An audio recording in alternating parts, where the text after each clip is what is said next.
12 फरवरी 1948 को इस वाहन से राष्ट्रपिता महात्मा गांधी की अस्थियां संगम में ले जाई गई थी।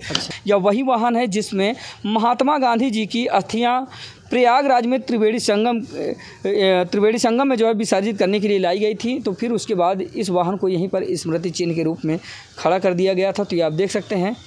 नमस्कार दोस्तों, कैसे आप लोग? आशा करता हूँ आप लोग बहुत अच्छे होंगे। तो एक बार फिर से स्वागत है आप सब लोगों का आज की यात्रा के नए ब्लॉग में। और बता दें कि आज की यात्रा में हम मौजूद हैं प्रयागराज के संग्रहालय में, यानी कि इलाहाबाद संग्रहालय। तो आप हमारे साथ तस्वीरों में देख पा रहे होंगे पीछे जिस जगह पर इस वक्त हम खड़े हैं, यह प्रयागराज का संग्रहालय है। और यहाँ पर बहुत सारी ऐतिहासिक धरोहर मौजूद हैं। और आज हम आप लोगों को उस ऐतिहासिक धरोहर का नज़ारा दिखाने वाले हैं जिसका आप लोगों को बड़ी बेसब्री से इंतज़ार था। आप लोगों ने आज तक सुना होगा, देखा नहीं होगा, या फिर देखा नहीं होगा तो सुना नहीं होगा। तो बहुत सारी बातें हैं जो हम आप लोगों के साथ सीधा रूबरू करवाएंगे और आप लोगों के साथ साझा करेंगे। तो बने हमारे साथ ब्लॉग में।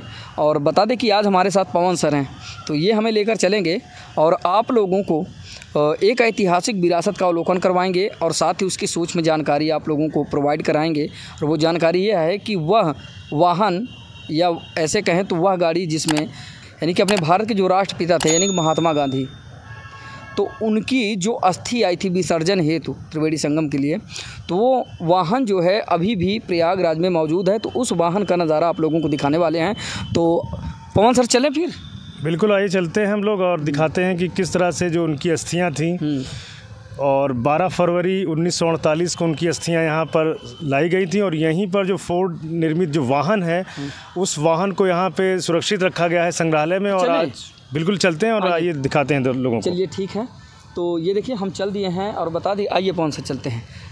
हम पवन सर चल रहे हैं और आप लोगों को वो जो वाहन है जिसमें महात्मा गांधी की अस्थि विसर्जन के लिए आई थी प्रयागराज में, तो उस वाहन का नज़ारा दिखाते हैं कि दरअसल कैसा है वह वाहन और कितने साल पुराना है और पहले के वाहन कैसे होते थे। तो ये भी एक जानने का विषय है। और बताएं कि ऐतिहासिक धरोहर है, आज तक उसको संरक्षित करके रखा गया है।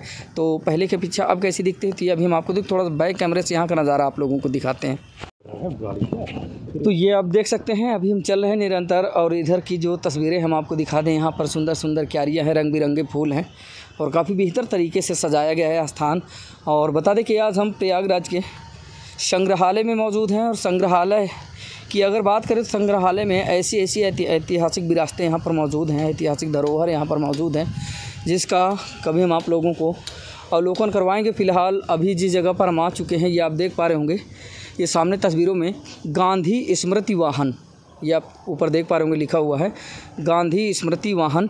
यानी कि यह वही वाहन है, वही साधन है जिससे महात्मा गांधी जी की अस्थियां प्रयागराज के त्रिवेणी संगम में विसर्जित करने के लिए आई थी। तो ये आप देख सकते हैं। और यहाँ पर लिखा भी गया है, जानकारी यहाँ पर उपलब्ध कराई गई है। तो अभी हम आपको उस वाहन का नज़ारा दिखाते हैं। तो ये है वह वाहन और यहाँ पर लिखा गया है, ये आप देख सकते हैं, वाहन जिस पर महात्मा गांधी की अस्थियां संगम ले जाई गई। इस वाहन के ज़रिए महात्मा गांधी जी की जो अस्थियां थी वो प्रयागराज की त्रिवेणी संगम में विसर्जित करने के लिए लाई गई थी। और फिर इस वाहन को यहीं पर रोक दिया गया, यहीं पर खड़ा कर दिया गया, जो आज भी खड़ा है। और अभी हमारे साथ पवन सर हैं, तो वो हमें पूरी जानकारी प्रोवाइड कराएंगे, पूरी जानकारी देंगे कि दरअसल यह वाहन यहाँ पर कब आया और अस्थि विसर्जन कब हुआ और कब लेकर इसको आया गया था। तो बहुत सारी बातें जो पवन सर हमारे साथ साझा करेंगे। तो पवन सर, जैसे कि दर्शकों को आप बताएं कि ये जो वाहन है जो हमारे बगल में खड़ा हुआ है, इसका इतिहास क्या है, कब से यह खड़ा हुआ है। और मुख्यतः लोग बाग जैसे कहते हैं कि यह वही वाहन है जिसमें महात्मा गांधी जी की अस्थियाँ आई थी, तो कब आई थी, क्या कैसे इतिहास इसका दर्शकों को बताएं। बिल्कुल, जो है आज़ादी के बाद जो है जिस तरह से गांधी जी की लोकप्रियता जो है बढ़ी है और फिर बाद में उनकी जो अस्थियां हैं वो यहाँ संगम में लाई गई थी। तो ये जो वाहन आप पीछे देख रहे हैं, ये वाहन वही फोर्ड निर्मित जो गाड़ी है, ये पुरानी गाड़ी है और ये जो है यहाँ पे संरक्षित रखी गई है। कल इसे जो है सजाया गया था क्योंकि कल 12 फरवरी का दिन था और 12 फरवरी 1948 को इस वाहन से राष्ट्रपिता महात्मा गांधी की अस्थियां संगम में ले जाई गई थी। तो वो विशेष दिन होने की वजह से कल इसे सजाया गया। और अब यहाँ पे जो संग्रहालय में जैसे कोई भी पर्यटक आएगा, चाहे स्थानीय हो चाहे बाहर से आने वाला पर्यटक पर्यटक है उसे यहाँ पर इनके दर्शन होंगे इस गाड़ी के, और इस गाड़ी के दर्शन के माध्यम से आप उस समय के काल और परिस्थिति में जा सकते हैं। अगर आप इतिहास के छात्र हैं और इतिहास के छात्र नहीं भी हैं तो इन जो पुरानी धरोहर हैं, इन धरोहरों के माध्यम से आप इतिहास के उन सुनहरे अतीत में जा सकते हैं। तो कहीं ना कहीं ये लोगों के लिए भी एक देखने का बहुत शानदार मौका है। और इलाहाबाद संग्रहालय सदैव लोगों के लिए जो है, जो पुरानी चीज़ें हैं, जो संस्कृति से जुड़ी चीज़ें हैं, जो धर्म से जुड़ी चीज़ें हैं, चाहे खुदाई में मिले चाहे जहाँ भी मिले, यहाँ पे संरक्षित और सुरक्षित हैं। और जो बाहर से जो श्रद्धालु हैं, जो पर्यटक हैं, जब संगम में डुबकी लगाते हैं तो इलाहाबाद संग्रहालय में आकर अपने अतीत की चीज़ें और उनसे सीधे रूबरू होने का यहाँ पे मौका मिलता है। तो जो ये गांधी जी का जो वाहन है, जो अस्थि कलश यहाँ से ले जाया गया था, ये अब लोगों के दर्शन के लिए खोल दिया गया है और इलाहाबाद संग्रहालय में आकर आप इसे देख सकते हैं। इस समय इलाहाबाद संग्रहालय में आप देख सकते हैं तस्वीरों में कि किस तरह से जो गांधी जी की जो अस्थियां थीं, इसी जो है जो वाहन है, इसी के माध्यम से संगम में ले जाया गया था और फिर संगम में अस्थियों को विसर्जित किया गया था। उस समय की जो स्थिति थी, उस कालखंड में अगर हम उस समय मौजूद होते तो आप अनुमान लगा सकते हैं कि जो ऐतिहासिक धरोहर की जो चीज़ है वो इलाहाबाद संग्रहालय में संरक्षित रखी गई है और लोगों को देखने के लिए ये वाहन इलाहाबाद संग्रहालय में फिर से खोल दिया गया है। और कल 12 फरवरी का जो दिन था वो दिन था जब गांधी जी की अस्थियां इसी वाहन से संगम में ले जाई गई थी। तो जो बाहर का जो पर्यटक है या यहाँ का जो स्थानीय पर्यटक हैं, उनके लिए अगर आप संगम में डुबकी लगाने आते हैं तो इलाहाबाद संग्रहालय में अगर आप आएंगे तो आपको जो फोर्ड निर्मित जो ये वाहन है जिसमें गांधी जी की जो अस्थियां संगम में ले जाई गई थी, तो आपको देखने का एक मौका मिलेगा। और इलाहाबाद संग्रहालय में 2019 कुंभ के बाद से एक नवीनीकरण आया है, जिसको लेकर अगर आप इलाहाबाद संग्रहालय के अंदर आएँगे तो आपको जो चंद्रशेखर आज़ाद जी की जो पिस्तौल है वो भी मिलेगी और गांधी जी से जो जुड़ी चीज़ें हैं वो आपको आनंद भवन में भी मिलेंगी। तो संग्रहालय आएंगे और इलाहाबाद में आएंगे तो आपको पुरानी चीज़ों से रूबरू होने का एक शानदार मौका आपको मिलेगा, जो आप अपने बच्चों को भी इतिहास से जो है रूबरू करवा सकते हैं। अगर आप इतिहास के छात्र हैं तो इस तरह की जो ऐतिहासिक चीज़ें हैं जब इनको आप देखेंगे तो उस कालखंड में आपको जाने का एक मौका भी मिलेगा। इलाहाबाद संग्रहालय में आइए और यहाँ पर जो ये वाहन है जिससे अस्थियाँ ले जाई गई थी, इन वाहन को आप देख करके उस समय के कालखंड और परिस्थिति का आकलन भी कर सकते हैं कि इसी वाहन के माध्यम से जो अस्थियाँ थीं वो राष्ट्रपिता महात्मा गांधी की संगम में ले जाई गई थी। तो अब आपके लिए देखने का सुनहरा मौका है और इलाहाबाद संग्रहालय को इसके लिए धन्यवाद दिया जाना बेहद ज़रूरी है, क्योंकि समय समय पर इस तरह से लोगों को इतिहास से और जो हमारी जो यहाँ की जो विरासत है उसे सजो करके इलाहाबाद संग्रहालय रख रहा है।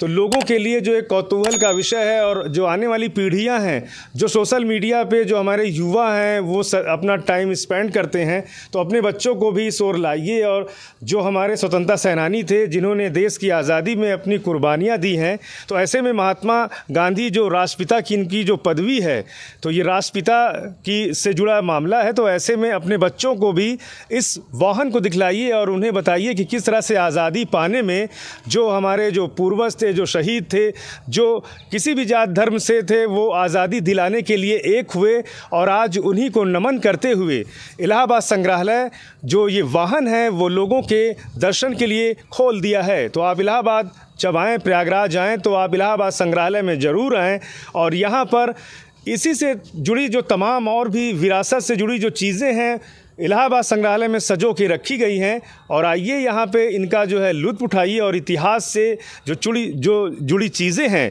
उनसे रूबरू होने का एक शानदार और सुनहरा मौका आपको इलाहाबाद संग्रहालय दे रहा है। तो ये आपने सुना, ये पवन सर ने किस तरह से पूरा इतिहास, जो पूरी हिस्ट्री थी महात्मा गांधी के, जो अस्थियां थी जिसको लेकर जो वाहन प्रयागराज के त्रिवेणी संगम के लिए आया था, तो उसको किस तरह से इन्होंने उसका जो हिस्ट्री था एक्सप्लेन किया, तो आप लोगों ने सुना। और बता दें कि यह वही वाहन है जो आप तस्वीरों में देख पा रहे होंगे, यह वही वाहन है जिससे जो है महात्मा गांधी की अस्थियों को प्रयागराज में विसर्जन हेतु त्रिवेणी संगम के लिए लाया गया था। फिर इस वाहन को यहीं पर जो है स्थगित कर दिया गया। वाहन यहीं पर खड़ा है एक स्मृति चिन्ह के रूप में, तो जो आप देख पा रहे होंगे, इसको बोला भी जा रहा है गांधी स्मृति चिन्ह। तो ये आप देख सकते हैं और किस तरह से पवन सर ने इसको एक्सप्लेन किया, बहुत बहुत ही सुंदर लहजे में। तो आप लोगों ने सुना, इतनी सूक्ष्म जानकारी, इतनी बारीक जानकारी पवन सर ने दी है, जिसमें कि मैं तो समझता हूँ कि किसी भी तरह कोई कमी नहीं रह गई होगी। जिस तरह से उन्होंने एक्सप्लेन किया है, तो आप लोगों ने सुना कि बड़े बेहतर तरीके से उन्होंने आप लोगों के साथ सारी जानकारी साझा की। तो आप देख सकते हैं यह वही वाहन है जिसमें महात्मा गांधी जी की अस्थियां प्रयागराज में त्रिवेणी संगम में जो है विसर्जित करने के लिए लाई गई थी। तो फिर उसके बाद इस वाहन को यहीं पर स्मृति चिन्ह के रूप में खड़ा कर दिया गया था। तो ये आप देख सकते हैं, यह है वह वाहन, कुछ ऐसा है जो कि आप इस वक्त हमारे साथ तस्वीरों में देख पा रहे होंगे। इस तरह से आज आपने देखा प्रयागराज के संग्रहालय में आज भी वह वाहन खड़ा हुआ है जिसमें राष्ट्रपिता महात्मा गांधी जी की अस्थियां विसर्जन है त्रिवेणी संगम के लिए लाई गई थी। तो वो वाहन आप देख पा रहे होंगे तस्वीरों में, पीछे वो खड़ा हुआ है। और अभी हमने तस्वीरें आपको दिखाई तो आपने देखा। तो इस तरह के बहुत सारे वीडियो देखने के लिए प्लीज़ सब्सक्राइब करें हमारे चैनल आज की यात्रा को, ताकि ऐसे ही शानदार वीडियो लेकर आप लोगों से मिलते रहे। तो आज के लिए बस इतना ही, अगले वीडियो में फिर मिलते हैं, तब तक के लिए नमस्कार, जय हिंद।